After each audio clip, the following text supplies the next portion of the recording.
Okay, not even going to mention any cute funny banter or anything. Just, well, review time. So, what is Team Syndacore's anime battle simulator? And considering it was the second one to ever exist, what exactly did it do to get past Tomo riled up? Well, glad you asked, because I replayed it for footage and to check if it was as awful as I remembered. Maybe I gave it too much of a hard time before, right? It could very be one of the best, if not the best one. It's fucking garbage. It's funny how I typed these in descending order, like I somehow knew the worst one was going to be at the end, but I think I should explain why I have such a negative opinion about it from someone who doesn't even like Nintendo. We'll also get to the eventual elephant in the room, if, well, you've known me long enough. I guess this is also some kind of official response to someone I never want to be associated with. Before we even get into the gameplay loop, there's something unique this time. Presentation and graphics galore.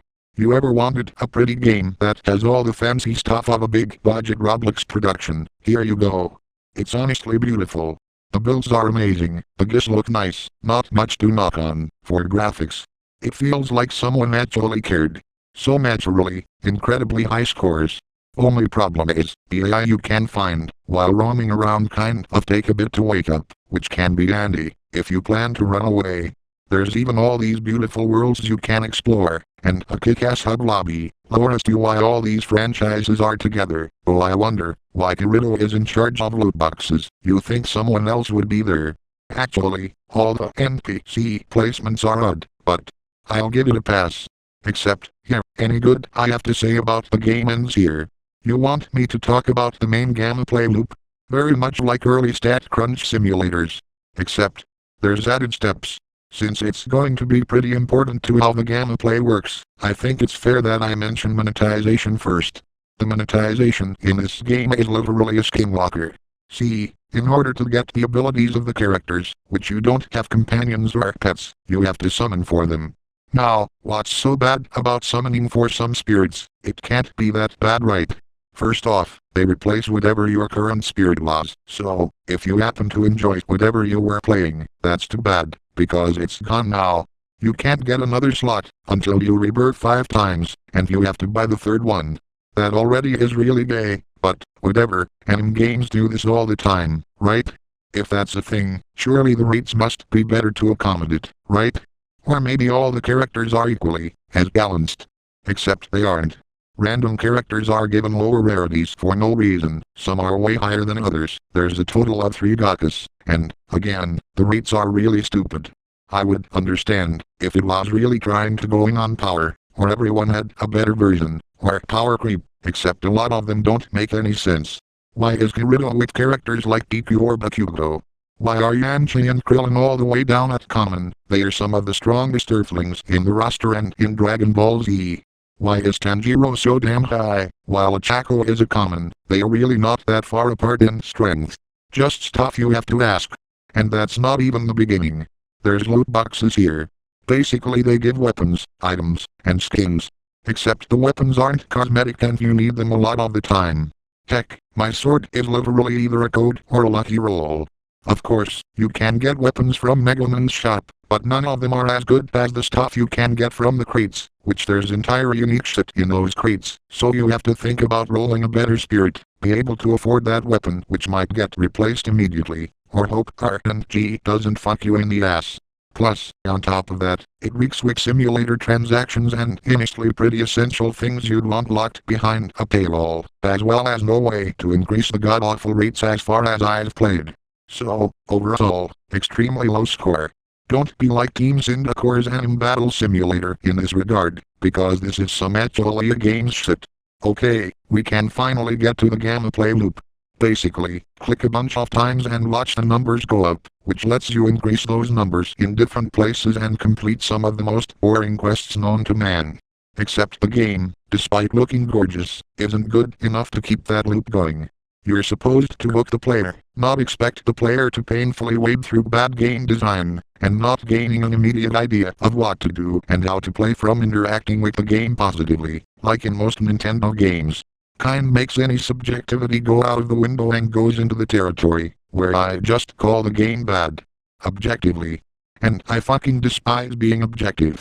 Like, I know I gave LaBijo Games and Magic Studios versions of Anime Battle Simulator bad scores, but that's for monetization and being uninspired, which isn't a bad thing, because there's a solid foundation there, making their real scores, if you were to remove monetization, pretty average. They have reasons you'd want to keep playing. You can enjoy those games for what they are.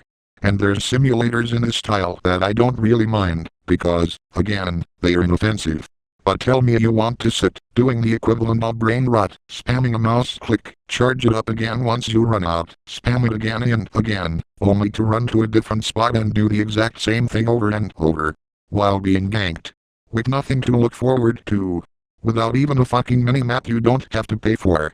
And there's no currency bot multipliers, so fuck you, sit by that pod and bench press it, until you want to leave. And auto-clicking is not allowed either, so screw you, if you wanted to maybe do something else, no. Give this shitfest of a game your full attention and get carpal tunnel. And even worse, all those huge, vibrant worlds don't even have alternatives in case you get bored, they are all connected. What the actual S? And why is there even a leveling system, that's literal featured load and completely unneeded? Longevity. 1 out of 10. The only reason it's not 0 out of 10 is because the presentation does a good job at making you think it's a fun game. Gameplay. Also 1 out of 10. I do not like this fucking game, even considering it's in a genre I don't like already. Please, even the worst humanity has to offer in terms of Sonic games are 10 times more worth playing than this. I hate to be so negative, but it's true. The game actually sucks ass. And the community, if it was still alive, would make it suck even worse. There's multiplayer modes and PvP, but who in their right mind would even want to play that? So, final score. 1.1 out of 10. It's beautiful, but every aspect needs to go back to the drawing board desperately. Worst out of the 4 anime battle simulators by far. But, I won't leave it without, well, giving something constructive out of this. How exactly do you improve on this idea? How do you make this not shit, while keeping to the same gameplay style-ish? First of all, have it be more involved and personalized in a non-invasive way. Say, like, you wanna get stronger and more durable? Talk to Vegeta and do his set of mini games that you can do from a simple menu, and have him react differently depending on what spirit you have. Or say you wanna get faster and stronger. Talk to Goku and he'll set you up in a racing mini game to bring milk cartons to houses, or a farming mini game. Once you do enough of their mini games, or get an S rank in them all, they'll gladly teach you a technique you can be taught forever, although you'll have to fight them first, even if you don't have your spirit anymore. Second, let the player decide how they want to fight. The spirits should all be equal, but with their own benefits, so there's a reason not to rush things. Make weapons that aren't swords, or let the player deal more, in top of their strength, unarmed damage via training with punching bags. This opens up a lot of fun builds and a meta that's healthy and thriving. And finally, ditch the loot boxes entirely and just give a teleport button to all the purchasable items and weapons. There's more, but that's the stuff that I could list at the moment. This can be a good style, it just needs proper direction and consideration into player input.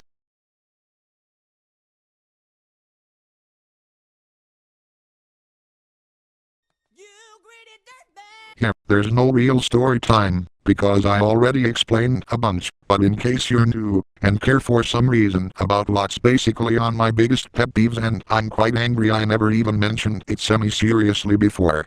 Gang chat is basically the very first group of good pals I had, basically the guys I started Discord with. They mean a lot to me, and many members of gang chat actually are quite cool, extremely nice people. Except, that's only the good half, where I can probably remember everyone. They can be a bit goofy at times, but still cool. Then there's Skippy, but Skippy is effectively the middle ground. He isn't the most fun, but he's passable, I guess, just inoffensive. This thing I'm about to describe comes from the bad side of gang chat, the people who range from mildly irritating to holy shit a gelatinous cube. I do not have any fond memories with anyone in that grouping, or used to, and now I absolutely fucking regret it. Skipping a whole bunch of drama, unfun games with certain neckbird figures, and stuff. Well, I remember this moment. Old me was pretty angry being supersized. All the joins thinking I was Team Syndacore. Yeah, pretty sad and or understandable stuff, depending on how you see it. Oh, it's not this guy, no. Now, I'm not saying names in who exactly did the unfunny and told me to shut the fuck up, but what I can do is list the people who didn't make this comment. Now, if you want to know what I think of this now, well, still not happy about it. Honestly very immature, very bratty considering he was older than me, and generally not cool. I would normally ask for an apology, however, I find it pretty likely that they do not give a shit and probably will continue to do such odd actions. I mean, that's alright considering that I can admit that I dreaded playing games or even typing to this guy, even if he owned all the private servers. And some unsavory things regarding fictional and potentially real-life children that he may or may not have indirectly had a hand in protecting. Either way, I'm not pressed. Gotta move on, right? And, well, I think that can be said of most conflicts. Just move on. It's really not that hard.